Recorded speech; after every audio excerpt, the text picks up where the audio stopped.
Let's catch him quick! Boost! Relax, okay.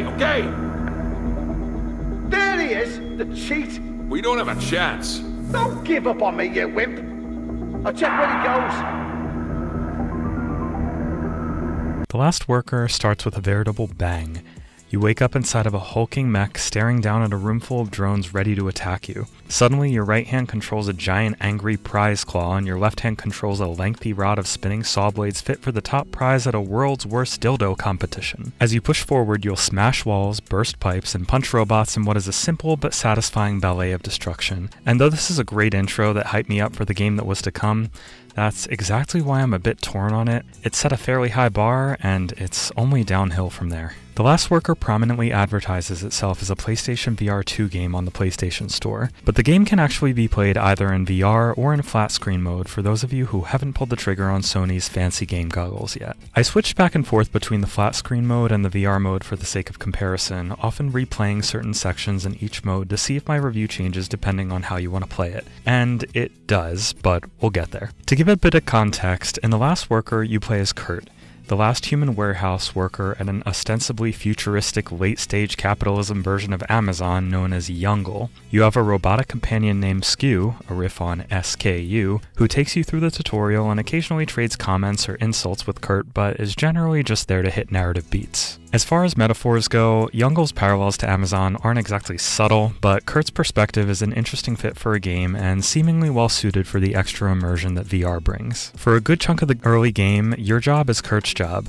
You navigate 𝐥𝐤𝐤's warehouse using an airborne forklift of sorts that Kurt cheekily refers to as his flying mobility scooter. You're given a radar that shows you where to pick up a customer's package using your handy multi-function 𝐥𝐤𝐤 gun, and where to either send it for delivery or dispose of it in recycling. You'll have to check if the weight and size labels are accurate, inspect it for damage, and either send it on its way or use your tagging tool to label it as damaged or expired and junk it. You'll be graded on your performance for each of these in-game days. Do too poorly, and you risk getting fired and having to redo the shift. It's a similar conceit to a number of other dystopian work simulators, if I can just make up a subgenre right now, consisting of games like Papers, Please, Not Tonight, and Beholder. But The Last Worker's day-to-day gameplay loop is mostly decoration for the narrative and never goes far past its simplistic tasks. But as the story progresses and Kurt begins to see 𝐥𝐤𝐤 from a new perspective, new elements are introduced such as hacking, stealth sections, and small twists on the initial gameplay loop of delivering boxes. And almost every single one of these elements is a mediocre, aggravating pain in the ass. As much as I wanted to like The Last Worker, this game has a lot of problems and it's hard to know where to start, so I might as well touch on the VR support. Initially, it felt to me like VR was the best intended way to play the game. Using your 𝐥𝐤𝐤 gun to transport boxes, hack terminals, and deploy stickers feels tactile and immersive in a way that simply pressing a button on a DualSense controller doesn't, although, frankly, the VR haptic support is pretty weak and a missed opportunity. But frustrations rear their ugly head quickly. In the instances that The Last Worker wants you to accurately aim your gun at something, such as a section late in the game where you have to precisely aim an object to launch it through a tiny window, the game had clearly given up on being entertaining and instead aimed to take years off my life. I failed this section several times, at first not even knowing what I had to do to progress, and eventually realizing that even having that information didn't help me much. The object I needed to launch was finicky, bouncing all over the place and occasionally glitching out, while a giant drone would hunt me down and knock me back to the last checkpoint. I tried the sequence both in VR and in non-VR mode, and only in the latter case was I able to progress in one try. The VR version has some strange issues too. Note that there's no teleport option, since frankly I'm not sure how the game's focus on movement would work with it. So no matter what, you will have to deal with some amount of artificial locomotion. Within this limitation, there are plenty of accessibility and comfort options available, but some are either impractical or cause issues with the controls. Take Snap Turn, for example, a common VR option that avoids motion sickness by turning the camera in small, user-selected increments. This is the mode I usually default to in VR games, but you're constantly turning in The Last Worker, and Snap Turn makes navigating Kurt's vehicle pain. Depending what angle of turn you select, you either have to make a dozen tiny adjustments just to turn all the way around, or else get slowed down in faster paced sections because the turn is too quick. I eventually opted for a smooth turn option with blinders on, which dims the sides of the screen while turning to create a tunneling effect that often adds comfort. But it still won't be an option for many, as it can easily cause tremendous motion sickness if you don't have the stomach for it. Strangely enough though, activating Snap Turn also changed my controls. removing the left stick as an option for moving forward and requiring me to use L2 to accelerate instead. While that control method wasn't unintuitive, I couldn't figure out how to move backwards with it on, and in a tricky stealth section, that's a live or die issue. That said, it seems like this could be a bug and is hopefully addressed in due time. Confusion and frustration are regular occurrences in The Last Worker, whether you choose to play it in VR or not. While the initial gameplay loop of delivering packages was enjoyable for a bit, the game quickly devolves into confusing objectives, tedious stealth sections, and regular instant death scenarios where I would sometimes die without even knowing how. But good lord, is the VR version worse off in this regard. Figuring out what random object in the scene would progress the game, or even how to use some of my 𝐦𝐤𝐤𝐿 more unique attachments, would sometimes take minutes of aimlessly staring around the screen while the game casually waited. Maybe I was just being a little thick in the skull, but I can't say this is a common problem in most VR games I've played. And while the flat version definitely has less of that frustration due to clear button prompts that alert you to what needs to be done, it has the unenviable downside of being dreadfully boring. The warehouse levels become trivially easy when collecting and sorting boxes can be done with a few button presses, and sadly, these are some of the best parts of the game past the intro sequence. The other gameplay elements introduced are far worse off and get more and more dire as the game introduces complexities to them. Stealth sections start off laughably easy and escalate to an exasperating slog where I sometimes repeated a section a dozen times or more. For one of these sections, Kurt makes a comment along the lines of, "Well, this is fucked."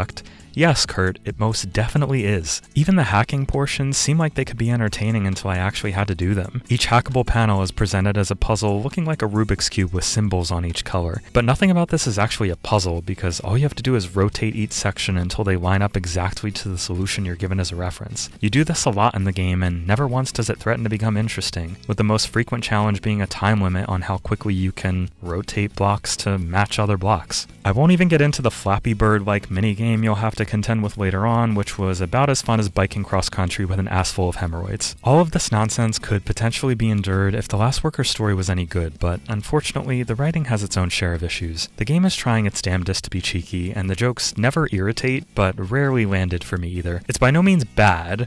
The dialogue sounds natural, and the voice actors do a genuinely great job of bringing it to life. But there's not much personality or internal consistency to the characters, with the exception of 𝐥𝐤, who I did have a bit of a soft spot for by the later stages. But with such limited dialogue between him and Kurt early in the story, we're asked to care about their relationship way too quickly in a way that doesn't feel built up to or earned. We're also clearly told that the world isn't in the greatest of states, with Manhattan evidently being underwater, but don't learn much about that either beyond a casual comment or two. However, the plot's biggest oddity is that Kurt's character just never makes a whole lot of sense. In the opening hour, he comes off a bit jaded, not hating his job, but certainly going through the motions. He lives on site in squalid conditions, eating bread with mold on it and relaxing on a couch with a missing cushion. We don't get the vibe of somebody happy and lively, but worn down and well aware of his antiquated role at the company. A bit of a way into the story, he's asked, "Do you want to play fetch for the rest of your life?" To which he responds with fervent loyalty to his corporate overlord, saying, "I don't play fetch. I deliver dreams," with not so much as a hint of irony. Maybe it was just my read on the character, but his apparent love for an employer that views him as an expense doesn't track well with the way he's presented. Even the justification for why 𝐦𝐤𝐤𝐿 needs a human worker, which is kind of revealed at the end, is contrived and not remotely believable, to say the very least. And the idea that Kurt can hack terminals and maneuver his way through the back rooms of the company without the slightest hint of surveillance or consequences is, convenient. I'm starting to get nitpicky though. Kurt's story moves at a decent enough pace and tries to intrigue without taking itself too seriously. But for a game whose main draw is its narrative, the tale here will not turn any heads. I've spent a lot of time hitting on The Last Worker's issues because there was plenty to cover in that regard, but to give credit where it's due, the game's presentation is very well done. I really enjoyed the comic book style visuals that bring 𝐦𝐤𝐿 to life, and it must be reiterated that the voice actors all do a great job of adding depth to their characters where the writing fails to. The music also succeeds in fitting the scenes and complementing the action well. While the visuals in VR and the flat version look generally identical, it's worth mentioning that the VR version appears to use a reprojection technique to increase the perceived frame rate, which causes ghosting on objects and creates an occasionally annoying blur effect. The PSVR 2 is no stranger to this though, so if you didn't notice it in Horizon Call of the Mountain, you probably won't notice it here, but it's worth pointing out given some of the comfort issues the game already has. Kurt's 5 to 6 hour journey through the depths of 𝐦𝐤𝐿 started off well, but the more The Last Worker progresses, the more it feels like a wasted opportunity. Between some weak plot design, gameplay elements that range from tedious to frustrating, and clear downsides to both VR and flat screen play. It's really hard to recommend this unless you're seriously itching for a new VR game and have the stomach to handle it. The Last Worker just doesn't have what it takes to get the job done. I'm shaking. Oh no, I'm really good. How was your day? Oh, it was amazing. Thank you. Amazing. Why was it? Think I detect sarcasm.